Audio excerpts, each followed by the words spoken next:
Hello friends, welcome to my channel. तो friends, आज हम चरक सूत्र चैप्टर 4 के बारे में पढ़ेंगे, षड्विरेचनीय अध्याय, जिसमें उभय परिमार्जन द्रव्यों का वर्णन आया है। और उभय परिमार्जन का मतलब होता है अंत्य परिमार्जन तथा बहि परिमार्जन, दोनों तरह से यूज़ होने वाले द्रव्य। इसमें 5 कषाय कल्पना, 50 महाकषाय, 500 कषाय के बारे में बताया गया है। श्लोक नंबर 3 में बोला है कि षड्विरेचन के लिए 600 जो होते हैं वो द्रव्य होते हैं। विरेचन के आश्रय 6 होते हैं।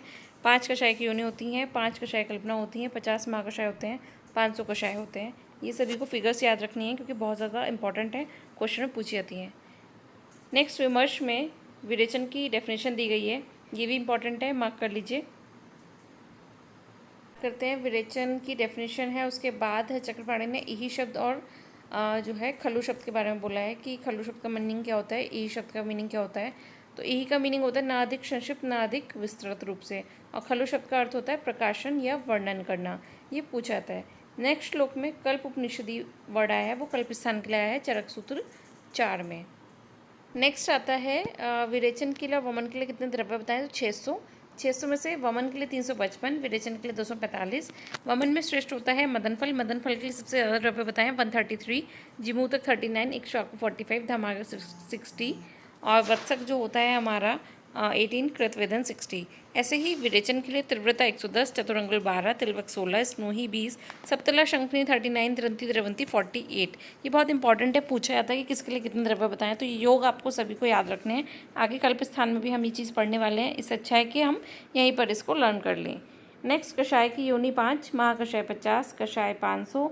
वाग्भट ने कषाय बोले हैं 45 महाकषाय, और कषाय बोले हैं 450। कषाय की योनि कौन कौन सी है 5, मधुर, अम्ल, कटु, तिक्त कषाय। और इसमें लवण योनि नहीं है क्योंकि वो उससे हम कोई भी कल्पना नहीं बना सकते हैं। नेक्स्ट, विरेचन द्रव्यों के आश्रय कितने होते हैं, 6 होते हैं, और शिरोविरेचन कितने होते हैं, 7। शीर, मूल, त्वक, पत्र, पुष्प, फलानी ये होते हैं शिरोविरेचन के, और विरेचन के और शिरोविरेचन के होते हैं 7। इसमें सर्वप्रथम शीर का वर्णन किया गया, याद रखना। पंचविध जो योनि है, पंचविध कषाय कल्पना की योनि है, उसमें लवण योनि नहीं बताई है। मधुर, अम्ल, कटु, तिक्त, कषाय यही बताई हैं। और लवण इसलिए नहीं बताई क्योंकि उससे हम कोई कल्पना का निर्माण नहीं कर सकते हैं, वो घुलनशील होता है। नेक्स्ट हम बात करते हैं कि हमारे पास स्वरस कल्पना क्या होती है। तो चरक ने बोली हैं 5 कल्पनाएं, स्वरस, कल्क, श्रुत, शीत, फांट। अब ये क्या होती हैं, जो उत्तरोत्तर होती हैं वो लघु होती जाती हैं। स्वरस सबसे ज़्यादा गुरु होता है, फांट सबसे ज़्यादा लघु होते हैं ड्यू टू अग्नि संयोग। स्वरस की डेफिनेशन सभी लोगों ने याद करनी है, ये पूछी जाती है डायरेक्ट कोटेशंस। यंत्र निष्पीड़िता द्रव्यात् स्वरस उच्यते। इसके लिए शारंगधर ने बोला है आहतात क्षणात् कृष्टात् द्रव्यम शुंडम समुद्वेत तस्य निष्पीड़ितो यस्य रसा स्वरस उच्यते। ये दोनों डेफिनेशन बहुत ज़्यादा इंपॉर्टेंट है। शारंगधर ने स्वरस की मात्रा बोली है 2 तोला, और इसके बाद हम आगे पढ़ेंगे इसमें प्रक्षेप की मात्रा कितनी होती है। शारंगधर ने बोला है कि यदि फ्रेश ड्रग्स का अभाव है तो सूखे द्रव्य लेकर उसमें 2 गुना जल मिलाना है और उसे अहोरात्र यानी कि 1 दिन 1 रात तक भिगो कर रखना है, उससे हम स्वरस का निर्माण करते हैं। कल की डेफिनेशन की बात करें तो यह पिंडो रसा पृष्ठनाम सकल्प प्रकृतिता। किसी भी द्रव्य को दूध, जल इत्यादि द्रव के साथ जो पीस कर कल्क बनाया जाता है उसे हम क्या कहते हैं, कल्क कहते हैं। चूर्ण पिंड जो होता है कल का प्राय होता है, इसकी मात्रा कितनी होती है, 1 पल होती है।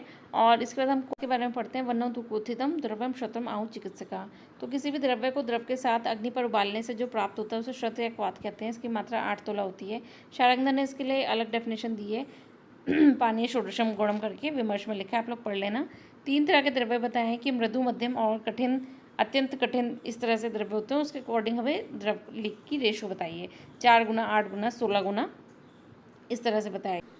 इसके बाद हम बात करते हैं कि हमारी जो शीत कल्पना होती है उसमें क्या होता है। तो इसमें शीत तोय लेते हैं, कुटे हुए जो द्रव्य होते हैं उनको शीतल जल में भिगोकर रात भर के लिए रख देते हैं, और सुबह हाथ से मसल कर छान कर जो मिलता है हमें वो शीत कषाय होता है। इसकी मात्रा 8 तोला होती है। इसमें द्रव्य और जल की रेशो इंपॉर्टेंट है, इसमें 1:6 होती है, फांट में 1:4 होती है, सभी को याद करना है। चूर्ण द्रव फांट का सिनोनिम है, ठीक है। फांट में क्या होता है, उष्ण तोय लेते हैं। उष्ण तोय क्या, द्रव्य को कूटकर उष्ण जल में डालकर हाथ से मसलकर छानकर जो मिलता है वो फांट कहलाता है। हैं व्याधि आतुर बलपेक्षणी। तो बोला गया है कि रोग और रोगी के बल पर निर्भर क्या करती हैं, पंचविध कषाय कल्पना करती हैं। उनका जो गुणों का तारतम्य होता है वो रोग व रोगी के बल पर निर्भर करता है। चरक संहिता में सूत्र स्थान में वेद्य रसायन का वर्णन कहाँ है, चरक सूत्र 4 में। मंडूकपर्णी, यष्टि मधु, गुड़ूची और शंखपुष्पी 4 तरह के मेदु रसायन बताए हैं और इनके यूज़ भी बताए हैं कि कौन सा अंग यूज़ करना है। तो मंडूकपर्णी का सोरस, यष्टिक मधु का चूर्ण और गुड़ूची का समूल पुष्पा और शंखपुष्पी का कल्क। नेक्स्ट हम बात करते हैं 50 महाकषाय हैं, 500 कषाय हैं। वाग्भट ने बोला 45 कषाय महाकषाय हैं और 450 कषाय हैं। तो लक्षण उदाहरण अनुसार इनकी व्याख्या की गई है किसकी, महाकषायों की। पहला महाकषाय जो है वो जीवनीय महाकषाय है, लास्ट जो है वो व्यवस्थापन है। सबके नाम इंपॉर्टेंट है। चरक ने दीपनीय महाकषाय बताया लेकिन पाचनीय महाकषाय नहीं बताया है। नेक्स्ट हम देखते हैं जितने भी महाकषाय हैं उनमें अलग अलग कैटेगरी वाइज उन्हें बताया गया है। भ्रंगणीय, लेखनीय, वेदनीय, संधानीय, इस तरह से सबको कैटेगराइज किया है। शोधन, विरोचनोपग, इस तरह से नंबरिंग बताइए कि कौन से गण में कितने आए हैं। जीवनीय महाकषाय है और लास्ट है व्यवस्थापन। इसके बाद पहला जीवनीय महाकषाय में अष्टवर्ग के 8 द्रव्य आए हैं और उसमें रिद्धि वृद्धि नहीं है। कौन कौन से हैं? जीवक, ऋषक, मेधा, मामिला, काकोली, शीर्काकोली, मुग्धपर्णी, माशपर्णी, जीवक और मधुक। ठीक, देन उसके बाद हम देखते हैं कि जीवन देने वाला जो होता है वो परम उत्तम क्या होता है। तो दूध होता है, क्षीर होता है, तो क्षीर को भी सर्वोत्तम माना गया है दूध जीवनीय द्रव्यों में। नेक्स्ट आता है भ्रंगणीय महाकषाय। तो भ्रंगणीय महाकषाय में भ्रंगण करने वाले द्रव्य होते हैं। पहला अश्वगंधा जो मोस्ट कॉमन है, शीरणी, राजशवक, काकोली, शीरकाकोली। तो इसको ऐसे याद रख सकते हैं, क्षीर राजा अश्वगंधा का अनुपान। ठीक, क्षीर राजा अश्वगंधा का अनुपान था, इसलिए क्षीर और अश्वगंधा जो है, क्षीर, अश्वगंधा और राजशवक जो है वो भ्रंगणीय है। आप देखेंगे तो यहाँ पर मांस धातु को विशेष रूप से जो बढ़ाते हैं वो भ्रंगण द्रव्य होते हैं और इसमें मांस ही सर्वश्रेष्ठ बताया है सभी आचार्यों ने। नेक्स्ट हम नीचे देखते हैं बल्य महाकषाय। तो बल्य महाकषाय लेखनीय महाकषाय। लेखनीय महाकषाय में लेखन करने वाले द्रव्य आते हैं मुस्ता, कुष्ठ, हरिद्रा, दारू, हरिद्रा। तो पूछा जाता है हरिद्रा, दारू, हरिद्रा का वर्णन कहाँ है, वो लेखनीय महाकषाय में है जबकि वर्ण्य में नहीं आया है। नेक्स्ट हम बात करते हैं भेदनीय की। में भी स्वर्ण शीरी इंपॉर्टेंट है, चित्रक, चिरबिल भी इंपॉर्टेंट है, शकुलांतिनी, कटुरोहिणी, ये सब इंपॉर्टेंट है। नेक्स्ट हम बात करते हैं 3 तरह के विरेचन होते हैं, सुख, मृदु, तीक्ष्ण। सुख का एग्जाम्पल है त्रिव्रत, मृदु का है अमलतास, तीक्ष्ण का है स्नूही दुग्ध, स्नूही शीर। पूछा जाता है ये क्वेश्चन भी काफ़ी बार। नेक्स्ट संधानीय द्रव्य में धातकी और मोचरस को हमेशा याद रखना। धातकी और मोचरस इसके मोस्ट इंपॉर्टेंट एग्जाम्पल हैं। उसके बाद आता है दीपनीय महाकषाय। तो दीपनीय महाकषाय में पीपली, पिपली, मूल, चवे, चंद्रक, शुंठी और षडुष्ण, मरीच भी होता है। पंचकोल के अलावा यहाँ पर मरीच ऐड कर देते हैं तो षडुष्ण बन जाता है। इसके अलावा भल्लातक अस्थि और हिंगू निर्यास भी दीपनीय महाकषाय में आता है। करते हैं कि चरक ने दीपनीय महाकषाय बताया लेकिन पाचन ने नहीं बताया और दीपन का मतलब होता है दीपना, मंत्रग्नि, संदूषणम, तष्णम, हितम, दीपनियम। नेक्स्ट बात करते हैं बल्य महाकषाय की। तो यहाँ पर 2 बला बताई गई हैं, बला, अतिबला और बला चतुष्क का वर्णन किसने किया है, आचार्य वाग्भट ने किया है। इसके ड्रग्स इंपॉर्टेंट हैं ऐन्द्री, ऋषभि, केवांच और ऋषि प्रोक्ता, अश्वगंधा, शतावरी, प्रयसा, बला, अतिबला, स्थिरारोहिणी। एक ऋषि ने दूसरे ऋषि से कहा अश्वगंधा, शतावरी दूध के साथ पियोगे तो बला, अतिबला से स्थिर रहोगे। इस तरह से ट्रिक के अनुसार हम इसे याद कर सकते हैं। आप लोग ये ट्रिक लिख सकते हैं, मैं हिंदी में ही ट्रिक बता रही हूँ, कोई ज़्यादा डिफिकल्ट ट्रिक्स नहीं है। नेक्स्ट आता है वर्ण्य महाकषाय। वर्ण्य महाकषाय में वर्ण्य करने वाली जो चीज़ होती है हल्दी, उसका यूज़ नहीं है। हल्दी वर्ण्य महाकषाय में नहीं आई है, याद रखना सभी लोग। इसके अलावा इसमें दुर्वा के 2 टाइप बताएं, सीता और लता। दुर्वा के 2 टाइप, सीता और लता। सुश्रुत ने लोध्रादिगण और अलादिगण को भी वर्ण प्रसादन का है और इसका रेफरेंस पूछा जाता है, इसलिए इंपॉर्टेंट है कि सुश्रुत ने जो है वर्ण प्रसादन में किसको रखा है, अलादिगण और लोध्रादिगण को। नेक्स्ट हम बात करते हैं कंठे आदि महाकषाय। तो कंठे में जो कंठ को रिलीफ देने वाले ड्रग्स हैं, सारीवा, मुनक्का, पीपली, मुलेठी, ये सभी को कॉमन ड्रग्स पता होने चाहिए और यही इसके महाकषाय में आते हैं।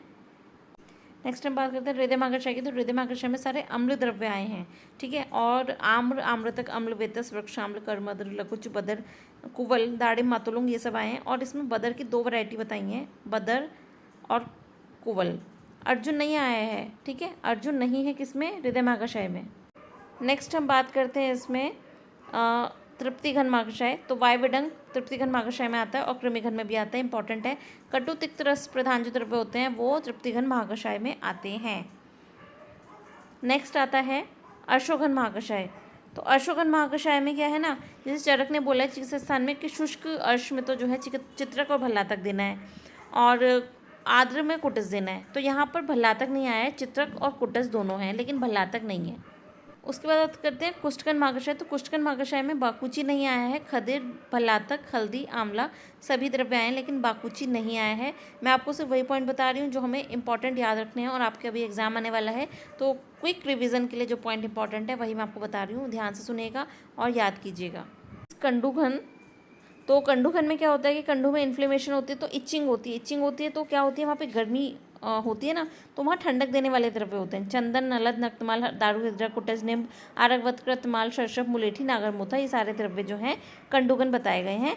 इसमें चंदन जो होता है वो वर्ण्य भी है और कंडूगन भी है, ये इंपॉर्टेंट है। नेक्स्ट इज कृमिघन। तो कृमिघन में क्या है, अक्षीव। अक्षीव किसका सिनोनिम है, शोभांजन का। तो कृमिघन में शोभांजन सबसे पहले आया है। उसके बाद वायविडंग, वायविडंग हमने पीछे भी पढ़ा था, और वायविडंग तृप्तिघन भी है, कृमिघन भी है। कृमि अक्षीव जो होता है वो कृमिघन होता है, इंपॉर्टेंट है। Next is विषघन।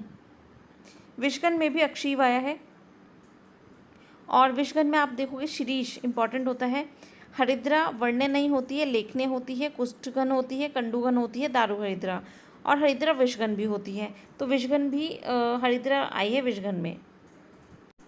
नेक्स्ट स्तन्य जनन में सारे ड्रग्स आपको याद होने चाहिए। सुश्रुत ने काकोल्य आदि गण को स्तन्य जनन बोला है, अब विदारी आदि कंद को स्तन्य वृद्धिकर बोला है। बीएचयू में क्वेश्चन पूछा गया है ये।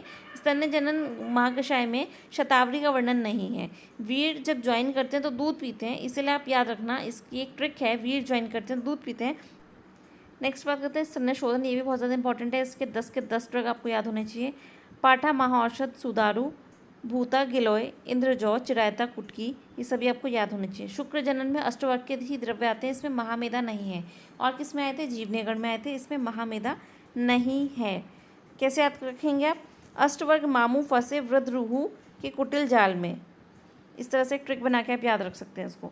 देन स्नेहोपग, स्नेहोपग में मुनक्का और मधुक और मृदिका दोनों आते हैं। और स्वेदोपग में क्या आता है, सहीजन, शोभांजन, अक्षीव इसमें भी है। नेक्स्ट हम बात करते हैं वमनोपग की। तो वमनोपग में मदन फल नहीं है। मदन फल किस में आया है, आस्थापन और अनुवासन में। इसमें मधु, मधु, कोविदार, गर्भुदार, विदुल, बिंबी, क्षणपुष्पी, सदापुष्पी, प्रत्यक पुष्पी सब है, लेकिन मदन फल नहीं है वमनोपग में।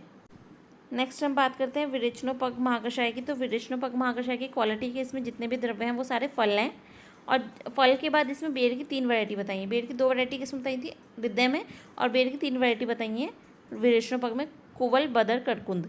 ठीक है, इसमें सारे फल द्रव्य आते हैं। कौन कौन से, द्राक्षा, काश्मर्य, पारुषक, अभ्य, अमल की, विविध की, कुवल, बदर, करकुंद, पीलू, ये सभी जो हैं फल हैं। नेक्स्ट हम बात करते हैं आस्थापन की। तो आस्थापन में जितने भी वातनाशक द्रव्य हैं वो सारे आएंगे। त्रिव्रत, बिल्व, पीपली, कुष्ठ, शर्षप, वचा, वत्सक फल, शतपुष्पा, मधुक और मदन फल भी। अनुवासन में भी मदन फल आता है। देन शिरोविरेचन महाकषाय में अपामार्ग तंडुल अध्याय में हमने पढ़ा था, अपामार्ग सर्वश्रेष्ठ होता है शिरोविरेचन में, तो यहाँ शिरोविरेचन के लिए अपामार्ग यूज़ किए गए। देन छर्दी निग्रहण में आता है मृतिका लाजा। मृतिका लाजा इंपॉर्टेंट है, पूछा जाता है कि मृतिका लाजा किस में आता है, तो छर्दी निग्रहण महाकषाय में आता है। इसके अलावा इसमें जम्बू, आम्र, पल्लव, मातुलुंग, बदर ये सब भी आते हैं। देन तृष्णा निग्रहण में क्या क्या आता है, धन व्यास आता है, और षडंग पानी के जितने द्रव्य हैं वो आते हैं। कौन कौन से, मुस्तक, परपटक, चंदन, किरातिक्त, गुड़ूची, इसमें उशीर वगैरह नहीं है। देन नेक्स्ट हम बात करते हैं हिक्का निग्रहण की। तो हिक्का निग्रहण में कंटकेरी और बड़ी कंटकेरी, छोटी कंटकेरी, हरड़, गिलोय ये सभी द्रव्य आते हैं। ज़्यादा इंपॉर्टेंट नहीं है बट सभी आपको याद होने चाहिए। और हाँ, शटी, शटी इसका फर्स्ट द्रव्य है, तो ये सबको पता होना चाहिए। हिक्का निग्रहण में शटी जो आता है वो इम्पॉर्टेंट है। देन पुरुष संग्रहणी, पुरुष संग्रहण में आम्र, अस्थि आती है, धातकी, पुष्प और मोचरस तीनों आते हैं। इससे पहले धातकी और मोचरस कहाँ आया था, कहाँ आया था धातकी और मोचरस, सभी लोग कमेंट में बताएंगे मुझे। देन हम बात करते हैं कासर महाकषाय की। तो कासर में भी जो हमने पढ़े थे द्राक्षा, अभ्य, आम्ल की, ये सभी द्रव्य हैं जो कास को शांत करने वाले होंगे, लेकिन इसमें विभिद की नहीं है, तामल की है। ठीक है, याद रखिएगा, इसमें त्रिफला नहीं है, विभिद की नहीं है, आमलकी है, तामलकी है, लेकिन इसके बाद हम बात करते हैं श्वासहर की। तो श्वासहर में शटी है, वासा है, करचूर है, पुष्करमूल है, अम्लवित्त, छोटी इलायची, हिंगू, अगर। इसका भी पहला द्रव्य क्या है? शटी। ठीक, सभी को याद होना चाहिए। तामलकी जो है वो कासहर भी है, वो श्वासहर भी है। अब हम शोथहर महाकषाय की बात करेंगे। तो शोथहर में दशमूल द्रव्य हैं सारे: पाटला, अग्निमन, शौनक, बल्ब, काश्मर्य, कंटकारी, प्रति, शालपर्णी, प्रश्नपर्णी, इक्षु, ये सभी जो हैं शोथहर महाकषाय में आते हैं। और सुश्रुत ने बोला है कि विदार्य आदि और कर्मद आदि जो गण है वो शोथहर है। अब हम ज्वरहर महाकषाय की बात करते हैं। तो ज्वरहर महाकषाय में सबसे ज़्यादा इंपॉर्टेंट होता है वत्सनाभ, जो संजीवनी बटी का मेन इंग्रेडिएंट है। लेकिन यहाँ पर वत्सनाभ का डिस्क्रिप्शन नहीं है। यहाँ पर है सारीवा शर्करा, पाठामंजिष्ठा, पीलू द्राक्षा, परुषक, अभ्य आमलकी, विभितकी, त्रिफला का वर्णन है। जबकि वाग्भट ने यहाँ पर गुड़ूची बताया है। उन्होंने शर्करा ना बताते हुए द्राक्षा वगैरह बताया और गुड़ूची बताया। नेक्स्ट आता है श्रमहर महाकषाय। तो श्रमहर महाकषाय में द्राक्षा, खजूर, प्रियाल, बदर, दाड़िम फल, परुषक, इक्ष्वाकु, पिष्टिका, ये सब आता है। फालसा वगैरह ईख है ना, ये सारे द्रव्य श्रमहर में आते हैं। देन आता है दहा प्रश्मन। तो दहा प्रश्मन के लिए क्या चाहिए? ठंडे द्रव्य चाहिए जो शरीर में ठंडक देते हैं। नील, उत्पल, उशीर, शारीवा, गुड़ूची, इस तरह के द्रव्य दहा प्रश्मन में आते हैं। नेक्स्ट आता है शीत प्रशमन। तो शीत प्रशमन क्या होते हैं? एंटी हाइपरटेंसिव ड्रग होते हैं शीत प्रशमन ड्रग। ठीक है, इसमें क्या आता है? नागर, धान्यक, श्रृंगवीर, भूतिक, वचा, कंठकारी, अग्निमंथ, शौनक, पिपल्य, ये सारे ड्रग आते हैं। लेकिन बहुत ज़्यादा इंपॉर्टेंट नहीं, इसमें भूतिक वगैरह आप एक आधा ड्रग याद रखना। देन आता है उदत प्रशमन। उदत प्रशमन बहुत इंपॉर्टेंट है। इसमें कौन कौन से ड्रग आते हैं? तिंदुक, प्रियाल, बदर, खदिर, सप्तपर्ण, अर्जुन, असन, ठीक है, मेदा, ये सभी द्रव्य जो हैं वो अर्जुन कहाँ आता है? अर्जुन और असन आता है उदर प्रश्मन में, ना कि हृदय में। ये इंपॉर्टेंट है, याद रखने वाली बात है। देन हम बात करते हैं शूल प्रश्मन की। तो शूल प्रश्मन में कौन कौन से आते हैं? पीपली, पीपल मूल, चवे, चित्रक, शुंठी, मरिच, अजमोदा, अश्वगंधा, है ना, अजगंधा, इस तरह के जो हैं द्रव्य आते हैं। देन शोणित स्थापन। शोणित स्थापन में मोच रस, प्रेंगू, शर्करा, लाजा, ये सभी ड्रग्स आते हैं। नेक्स्ट हम बात करते हैं वेदना स्थापन। वेदना स्थापन में भी मोच रस है और अशोक इसका एक इम्पॉर्टेंट ड्रग है जो वेदना स्थापन में आता है। ठीक है, आप लोगों को सभी को ये चीज़ याद होनी चाहिए कि वेदना स्थापन में कौन सा आता है। तो वेदना स्थापन में आता है अशोक, शाल, मोचरस, शिरीष, एलुआ, ये सभी जो ड्रग्स हैं वो वेदना स्थापन में। देन नेक्स्ट आता है संज्ञा स्थापन। तो संज्ञा स्थापन में हींग, कटई, अरिमेद, वचा, व्यस्था, ब्राह्मी, ये सारे ड्रग बहुत इंपॉर्टेंट है, बीएचयू में पूछे गए हैं क्वेश्चन। दहा प्रशमन, संज्ञा स्थापन, ये सभी जो है बहुत इंपॉर्टेंट महाकषाय के द्रव्य हैं। इसमें हींग भी आता है। हींग जो होता है वो संज्ञा स्थापन होता है और हिंगू निर्यास क्या होता है? दीपनीय होता है। नेक्स्ट आता है प्रजास्थापन। प्रजास्थापन भी बहुत इंपॉर्टेंट है। प्रजास्थापन में क्या होता है ना, इंद्र और ये जितने भी ड्रग हैं, ब्राह्मी, क्षत्रिय, सहस्त्रीय, इससे पूरी कोटेशन देकर पूछा गया था कि इसमें से कौन सा प्रजास्थापन नहीं है। तो ये बहुत ज़्यादा इंपॉर्टेंट है। स्तन्यशोधन, प्रजास्थापन, सबको याद होना चाहिए, पूरा श्लोक याद होना चाहिए। इंद्र, ब्राह्मी, क्षत्रिय, सहस्त्रीय, अमोघा, ये सब याद होना चाहिए आप सभी को। देन लास्ट आता है व्यवस्थापन। व्यवस्थापन में गिलोय, अमृता, अभ्या, धात्री, मुक्ता, श्वेता, जीवंती, मंडोकपर्णी, स्थिरा, पुनर्नवा, ये सभी बहुत इंपॉर्टेंट है। इसी के साथ ये चैप्टर हमारा यहाँ पर समाप्त होता है। इसमें कुछ इंपॉर्टेंट पॉइंट्स है, जैसे कि आरकवत का वर्णन कुष्ठगण में और कंडुगण में दोनों महाकषाय में आया है। 50 महाकषाय में कुल औषध द्रव्य 256 हैं। और शर्करा का वर्णन ज्वरघन में, शोणित स्थापन में, दहा प्रशमन में, तीनों में आया है। मोचरस, पुरुष संग्रहणीय, शोणित स्थापन, वेदना स्थापन में आया है। तो ये कुछ पॉइंट्स हैं जो आपको याद करने हैं। कमल के 7 भेद बताए हैं मूत्र विरंजनीय महाकषाय में। बेर के भेद बताए हैं विरेचनोपग महाकषाय में। चरक संहिता में तृप्तिघन महाकषाय को योगेंद्रनाथ सेन ने अरोचकर महाकषाय कहा है। यहाँ पर कुछ और इम्पॉर्टेंट पॉइंट भी हैं, जैसे कि चरक ने दीपने महाकषाय का वर्णन किया लेकिन पाचने महाकषाय का नहीं किया। काकोली, शीर काकोली, जीवनीय, भ्रंगणीय, शुक्र जनन, स्नेहोपक और अंग मध्य प्रशमन में आए हैं। सभी महाकषायों में मधुक 11 बार, पीपली 9 बार आया है। 50 महाकषायों में कुल जो औषध द्रव्य हैं वो 276 हैं। इसके अलावा जो चरक संहिता में वर्णित तृप्तिघन महाकषाय है उसको योगेंद्रनाथ सेन ने अरोचकर कहा है। अर्जुन में उदत प्रशमन में अर्जुन का वर्णन आया है, ना कि हृदय में। अशोक का वर्णन वेदना स्थापन में आया है, ना कि शोणित स्थापन में। और रस जो लवण रस को छोड़कर सभी शेष रसों का नाम कषाय बोला है। ठीक है, इस तरह से इसमें कुछ चीज़ें आई हैं। मंदाना व्यवहार है और बुद्धि नाम बुद्धि वृद्ध है। हेतु क्रिया बताइए, हेतु क्या होता है, बीएचयू में पूछा गया क्वेश्चन है ये। मूत्र विरंजनीय द्रव्य जो होते हैं वो शीत प्रधान होते हैं और पित्तज प्रमेय नाशक होते हैं। सो इसी के साथ ये चैप्टर खत्म होता है। Thanks for watching my video. I hope you all like this. Please like, subscribe and share.